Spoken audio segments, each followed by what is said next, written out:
Now, welcome back to the channel. So, about a year ago, I set up this channel and I started talking about Celtic and started giving my thoughts on Celtic's performances. And one memory from last year, one of my biggest videos, one of my first bit of videos that actually took off a little bit, was when Celtic were knocked out by Ferencváros in the second round of the Champions League qualifiers. I thought that would be the worst of it over. 1 year later, after a shit show of a season, I'm back in the exact same position as I was then. Celtic are out of the Champions League in the second round of qualifiers, this time suffering a 2-1 defeat to FC Midtjylland. Juco James and Alan Morrison are with me to discuss. Lads, it's been a long road to get to this point, to get to this exact same point as we were last year. So I guess we'll pick through the game, we'll pick through our thoughts, and we won't be, as analytical as we usually are in the build up to games or in our usual podcast, because it's immediately after the game. But Alan, I'll let you go first. Obviously, a very, very disappointing night for Celtic fans. Yeah, absolutely. But listen, nothing's changed. The some of the press trying to build it up that this game hinges the whole season and the mood and so forth. It's absolute nonsense. Nothing's changed. Postecoglou has got the squad that he's got. He knows that he's going to have to make significant changes to get a squad that's competitive. If anything, maybe tonight has accelerated that thinking, and that would be a good thing. But nothing's changed from his perspective. He knows what he's got to deal with. He knows the huge undertaking that he's now taken on. I mean, you got to think from his perspective that is probably at best one player on the park that he's brought in. There's probably at most 4 players on the park that started the game that he would probably consider he'd want to work with in terms of the first team regular picks. So, I would like to say, Ralston, Murray, Welsh, I thought all had really good games, and I can't fault them at all. I thought they were excellent. But this is no surprise, right?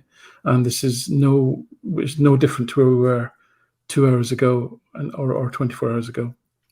Yeah, I guess going into this game, it was, and I'm talking going into this game for months now, like for going into this Champions League game, that the recruitment needed to be done early so that Celtic would be prepared for this game, and it just wasn't done on time. Celtic are playing with one of their signings from the summer in this game. That's where we're at the minute. That's ultimately how Ange is going to feel, or if he's going to be a success. It's going to be based upon what he's given. He started this game with a back four of Anthony Ralston, who's played one game in the course of 2 seasons, with Stephen Welsh, who is an up-and-coming talent who was thrust into the danger last year, with Dane Murray, who is an 18-year-old centre-back, and with Greg Taylor, who we've discussed in depth is just not good enough for this standard of football. So that's where we're at the minute. The defence, I have to give them credit. I thought they were very solid throughout the game, except for a couple of mistakes here and there. James, your general thoughts on that performance? Well, my first thought is about your cultural appropriation, wearing that Yankees hat again. So I'm combating that. I have my Guinness shirt on. Just to rub it in your face. That's what I wanted to do. I have my Guinness brewed in Baltimore. Okay. What? Yeah, you guys didn't know that. So about 90 miles from me, it's called Baltimore Blonde. It's Guinness Open Gate Brewery. This is what I'm going to like lager. I'm going to toast. I'm going to toast to the board and all of these brilliant people that keep planning this way, and having, the definition of madness.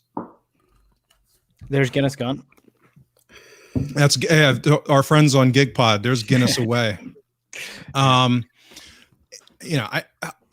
thought the game was lost in the midfield. I thought the midfield was atrocious. I think we talked about it going into the game. They for the most part lined up the way that we had talked about. They were pretty narrow and keeping things wide. I thought Soro was really poor. I thought Turnbull really struggled. He was out, a lot of players are out on their feet. Understandably, the complete lack of depth was devastating in that game. I mean, they took over the game as the issues of depth and the disparity there really took over. So when they brought in that second striker that I talked about in the preview, to replace what was his name, Brumford or whatever, the athleticism and well, he didn't replace him, but he came on and then he was the other striker. It was just not good enough. The quality's not there. And I think that's probably what's more despairing for me is we keep kind of expanding what we might need.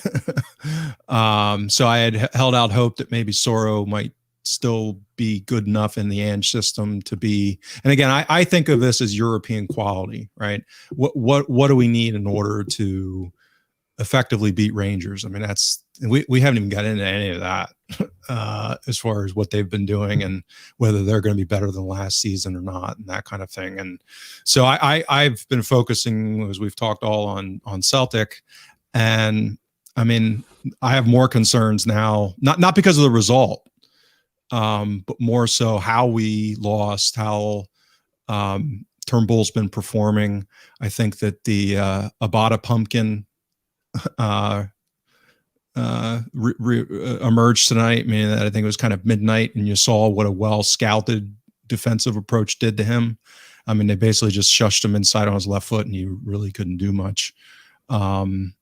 So, you know, I just it's disturbing now that we might need a lot more than I even thought. I mean, and the resources just aren't there, and the time's not there to be replacing. I mean, I would actually disagree with Alan. I think there's probably two people, and one of them is possibly still leaving in Christie and McGregor. I mean, outside of that, I wouldn't say. I mean, I think Forrest, assuming he's fit, he made a difference when he came on. But outside of that, I mean, I don't think any of those players are, you know, obvious knock-on good fits to play at a European level in Ange's system. Is this then? This is a question coming in from Ryan McCary. So just sticking to the game as it was for now, he's asking, why did Ange take so long to take Ajeti on? Eddie just wasn't there, but he played almost the entire game.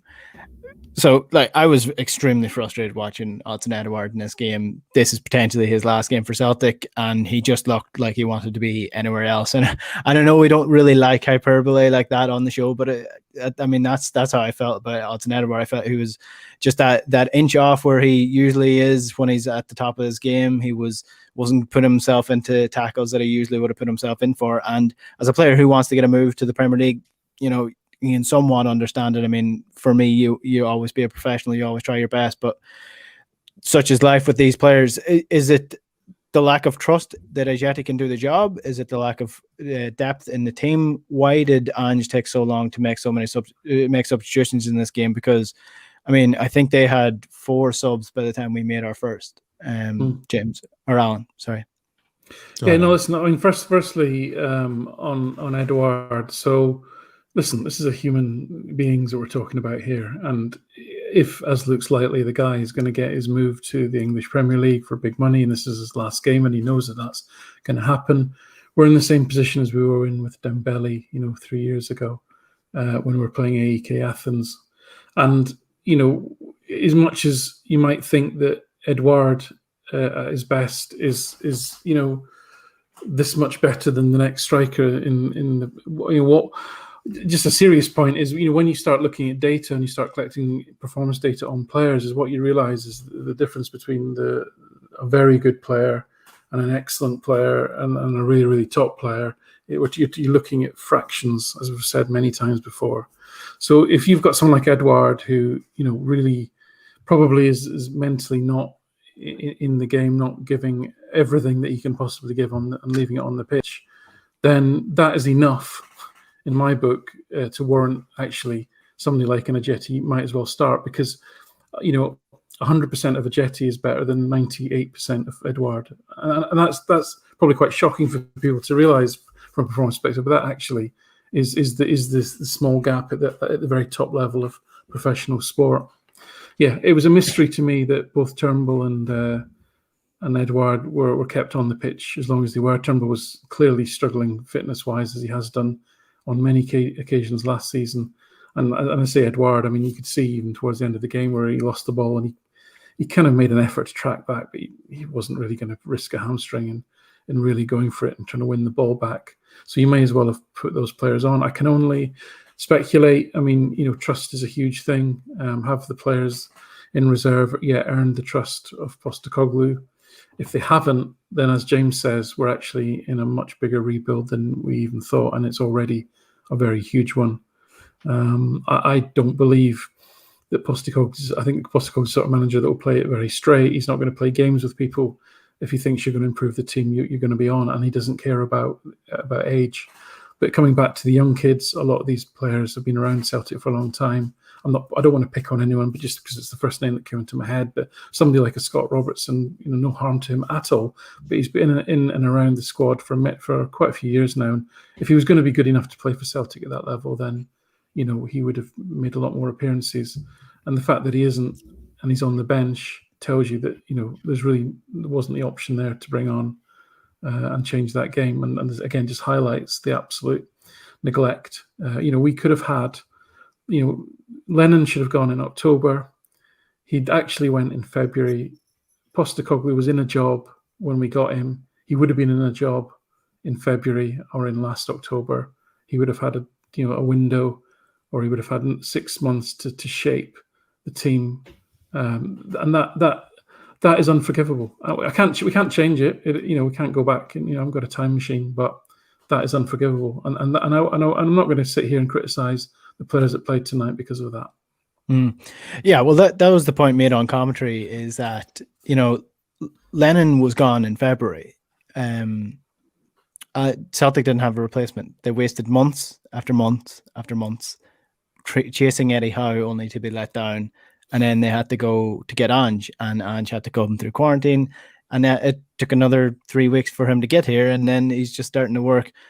I think it was 4 or 5 weeks just before this game that weeks, yeah. he was officially at Celtic Park, able to do some work. So I mean, this screams of the lack of preparedness within Celtic and the lack of foresight to firstly see the decline that James, you rightly pointed out at the very start of the last season, after the Ferencváros game, in fact, that season was going to be a disaster. And then the lack of forward planning, in the sense that the season had gone belly up. Neil Lennon stepped down from the position, so obviously it wasn't a decision that was made by the upper echelons of Celtic, and there was no replacement there. It was the same when Brendan Rodgers left, caught them on the hop, no replacement there, months to get the replacement in.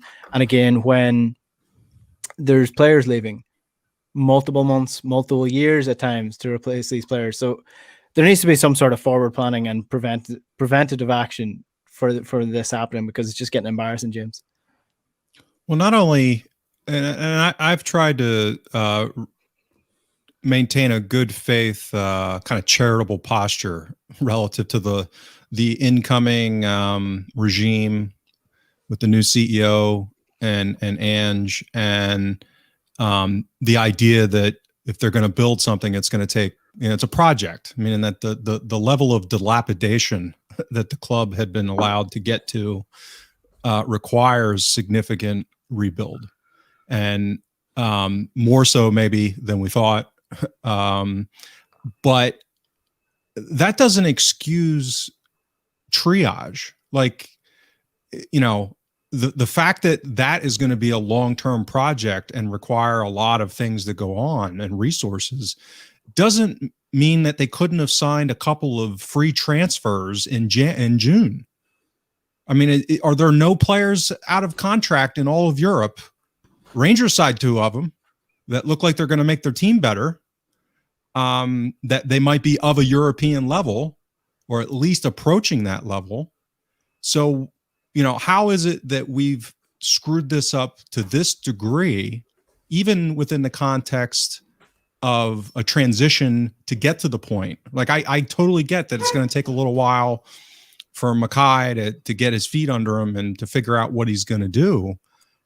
But that doesn't excuse how badly this has been handled in the meantime. And the fact that, I said before the game, I mean, you have to feel for those young men that played out there tonight. They were left out there to completely hung out to dry. And the efforts they put out there, and the amount of, they just left it all out there. I mean, it was I thought it really impressive and honorable to see how they played. But they're just not getting the support they need. And we talk about what all needs to be replaced. I mean, the fact that Bolingoli didn't come on, that means he's done. The fact that they dropped Barkas, he's done. Yeah. The fact that Encham wasn't even on the roster, he's done. I mean, don't forget, James, as well, though. If you go back across the last 6, 7, 8 years, and if you looked at the defensive lineups that played in these types of games and have failed, we're talking in the past, in the previous years, we're literally talking about perhaps one player being unavailable, and so we've had to fill in with a Janko or an Ambrose or a Hendry, and that one change has actually disrupted the whole team enough to make some error along, or a bit on whatever, along a two-leg tie, to be put out by a team that we've outshot, outpossessioned, out-XG'd, and blah, blah, blah. But it happens time and time again. This time, none of those defenders would have been the first pick. So I'm amazed it even went as far as it did in that sense. But, Murray, just say on Murray, listen, none of this is going to affect Murray's career. Right? No. He's 18. There's nothing bad going to happen to him on the back of this. Yeah, and as far as kind of the greatest fears heading into it, none of those players, the ones that you would have been most worried about, having a howler, really making a huge embarrassing mistake that could be the kind of thing that would be demoralizing, none of that happened. So they took care of the ball reasonably well. Okay, some players got in behind them. Well, give me a freaking break. I mean, that happens to the crafty veterans that are at a European level. And overall, I mean, the amount of chances that were conceded over two legs, given the level that these guys are playing at, given their, where they're at in their careers. I mean, I think it's a real credit not only to them, but also the manager to be able to patch this together to the point where we were competitive in a situation where, I mean, it was just absurd. The circumstances are, I mean, you couldn't write. I mean, I talked about it last year. I mean, if you were the biggest Celtic hater and you were writing a fantasy novel about how Celtic would royally screw up the 10 in a row season, you couldn't have written something that derangedly horrible. And again, how could you write a transition that is worse than this as far as how it's been handled? It is pathetic. When I said at the end of last season, I thought that, this is we've seen the worst of Celtic. But actually, the most alarming thing of all was the fact that having gone a goal up, from that point out for the remainder of the game, I don't think we had a shot at goal, and the confidence and the belief that we could get the ball and we could get it forward and we could cause problems just evaporated from the whole team. And again, that you don't expect the kids at the back to lead by example on that one. That's on the senior players in the forward positions to set that example.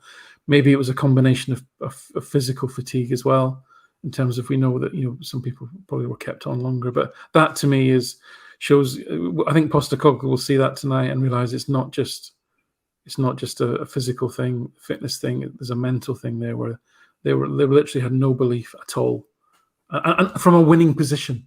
Yeah, because once Midtjylland, Enda, once Midtjylland got the lead, you never thought they were going to lose it. And this is a really average side. PSV are going to put 5 past them, right? Mm-hmm. This is not a top European side. But they had utter belief to see out that game. Yeah, we see in honor of your hat, and I'll fall back on one of my cross-sport analogies. So there's a saying in baseball, when you're a batter and you go up against what they call a soft tosser, someone they throw slop. They're not someone who's throwing 100 miles an hour that blow you away. They call it a comfortable 0 for 4, right? You get yourself out 4 times against a pitcher that just you stand there and watch him and you're like, he can't be that good. He's not that good. And yet there are teams that are like that. And I think that's Midtjylland. I mean, that they're not sexy. The way they play isn't all that attractive, but they were pretty hard to break down. I mean, and that we didn't get a lot of chances, even with the attacking talent that we have, particularly tonight. I mean, outside of that Forest opportunity, you know, I think they're not celebrating, 10 passes into the box and a chance. They're celebrating that somebody closed somebody down in our own half to the extent that they put it out for a throw, and he's punching the air and they're high-fiving. That's them. That's their team. That's their spirit, right? Yeah, and they had athletes. And I always talk about, the size, and some of those guys they brought in the end there, young, bigger guys that were closing us down with speed. I mean, with pace. Guys are 6 foot, 6'1" that are closing down aggressively, and we've got our Smurf crew on. Yeah. It's stark.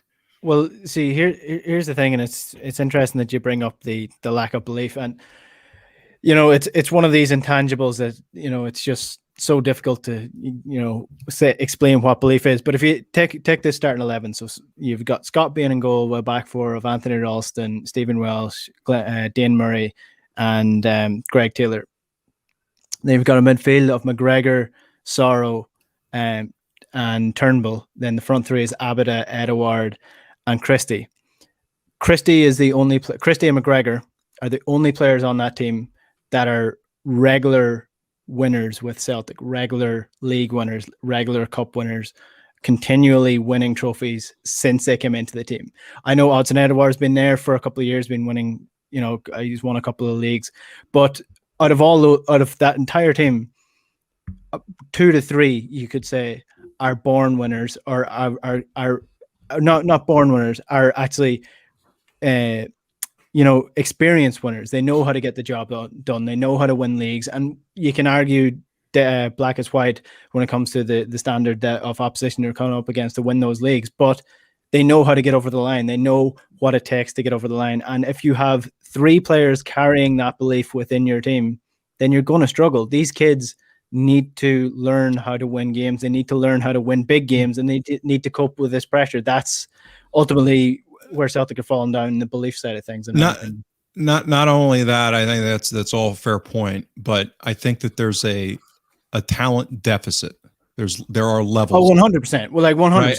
Right? And that's the lack. This is why we talk about a rebuild and how long this is going to take. I mean, the fact that the academy has been rated, almost all of the best players have been going.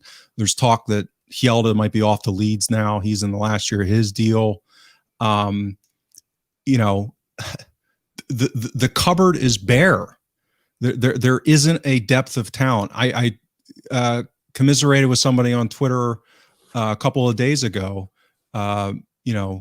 Mackay talking about teams that we want to start looking at, whether it's Brentford or Salzburg. Salzburg went into their first league game on Friday last week. Their 2 strikers were 19 and 18, and their number 10 was 20. Okay. And they had just sold Daka to Leicester. And I think they won 3-1, and they had over 3 in XG. I mean, and they've got a roster of guys, a pipeline of talent that are flowing through. I mean, that's a well-run, modern setup. And when we say that we're starting from scratch to a degree, it's not only the current squad, which, there's clearly no depth there, and in huge state of flux. But where is the depth going down the age groups? And that all has to be rebuilt, or they have to figure out what the hell they're doing. Are they going to go to a B team model like Brentford, or are they going to keep dumping money into this academy that hasn't been producing enough to justify their investment over the years? I mean, they've got to figure out what the model is. And that's what I'm saying. That all is going to take time, but the triage has been completely mishandled too. So what, in a club that's looking at Joe Hart as the keeper replacement, where is the intellectual firepower coming from that's going to actually build this thing and design it and then deploy it and implement it?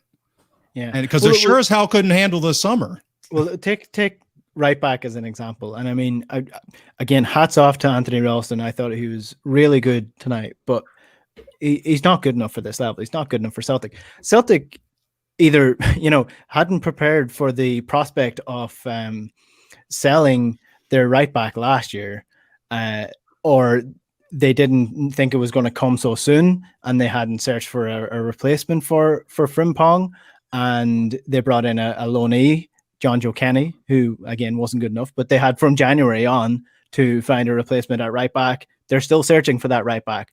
They had from last year when they sold Tierney to find a left back. Bolingoli was that. When he was gone, they had a full season to replace him. They haven't replaced him. They haven't found a backup even to Greg Taylor. So, I mean, at times it's laughable. At times it's laughable. If it wasn't so serious, I actually would laugh here, Alan. I don't think we're being dramatic here. No, they haven't. Well, they haven't replaced Lustig and Tierney. That's what it comes down to. And poorly sourced alternatives and then loanees to plug the gaps has been the approach thus far. Alan, so that's the long term crap, right? Mm-hmm.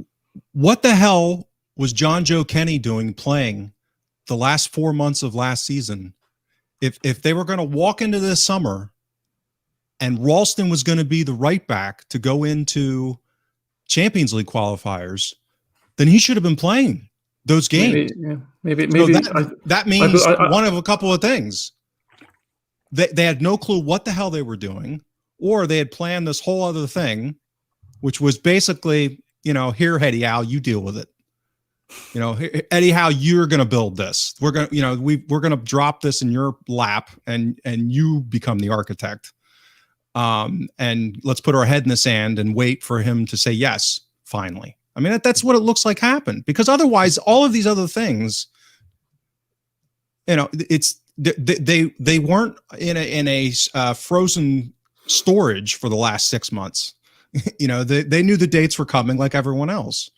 So you could say the same thing about every summer for the last, however long. We're not ready. But it's the degree, Alan. Yeah, no, I know. Listen, the number of players that were leaving, the complete overhaul, and even Desmond said it in his so-called interview in March with Celtic, whatever, on the website, that this was always going to be a huge season for transition, and with the one-away players and all this stuff. I mean, this has all been in the works. So there's a lot of heads those of things, small details. Yeah, there's a lot of heads of department that are not in place. A lot of people have left. I don't think you can underestimate the influence that Lowell had across the whole organization, and he was transitioning out, and for whatever reason, we've not been able to get in place the infrastructure, the heads of department, the culture change, the aligned strategy, and then of course, once you've done all those things, then it's the delivery of it, the budgets, etc., etc., etc.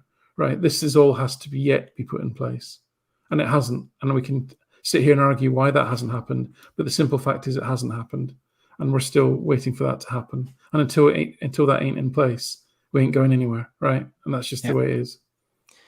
Yep, I guess that's a depressing enough point to end this on. Before we finish up, then I guess final thoughts from. I'll take you first, James, if you want to give your final thoughts on Baltimore Blonde. That is my final thought. It's kind of like a blonde lager. Is it made by Guinness? It is. They opened it in Baltimore. It's one of my kind of favorite, non craft beers. So it's a nice summer beer. Got a little bit of a citrus finish to it. Very eclectic for Guinness. So I recommend anybody who makes it to the Baltimore. What percentage is it? Well, yeah, we drink real beer in America, Alan. We don't drink that wimpy stuff in the UK. This is actually low at 5%. So okay, well, that's decent. Yeah. Alan, I wouldn't drink it. It needs to be at least 6, 7.5. Yeah, look, I'm firmly on the Postecoglou bus. The evidence that I've seen suggests he will make the club and therefore the team better. This isn't on him, as many better than me have said. We are. I hate to say we are where we are, but listen, this is no surprise. Nothing's changed for me than how I felt 24 hours ago. Even winning, I think, would have been great and a real bonus and a real buzz. But nothing's really changed. There's a huge amount of work to do, and we have to be patient while that work is done. I'm sorry, but we do. Yeah, I wish I drank I had one glass of wine left in the house when I was getting prepared for this game. I drank it in the first half, unfortunately, after Callum. Who has McGregor one scored glass the of goal as wine well. lying around? For God's sake! Well, the minimum unit of wine is a bottle. Everyone knows that, Enda. Well, I almost drank a full bottle of wine, then I was like, oh, I have work tomorrow, so that was last night. So I had one glass left. I did want to get to some comments, but it looks like we've been taken over by a bunch of bears who have the worst patter in the world. So I'm actually finding it hard to distinguish between actual good comments and comments that I definitely will not be reading anytime soon. So we'll wrap this up. They'll selectively pick out our comments, by the way. Yeah. I will reply manually in the post of this stream. So any bears that are throwing in, just come up with a few different jokes. Then ha ha ha. Laughing at your tears, just be creative. I mean, fucking hell, put some effort into it. Have some dignity. You're league champions. I'm only crying because my glass is empty. To be fair, exactly. Right. That's a Huddle Breakdown. If you want to get us on a weekly basis, you can get us at Huddle Breakdown on Twitter, or you can subscribe to us on Spotify. There's going to be a lot of this over the course of the season. Hopefully, it'll be a little bit better over the course of the season. So that's Celtic out of the Champions League for another year. 2-1 to FC Midtjylland. Thanks to everyone who's watched, who's dropped a comment. And if you want to get the podcast from earlier on where we talked about Joe Hart, you can get that in the usual channels as well. We'll chat to you later.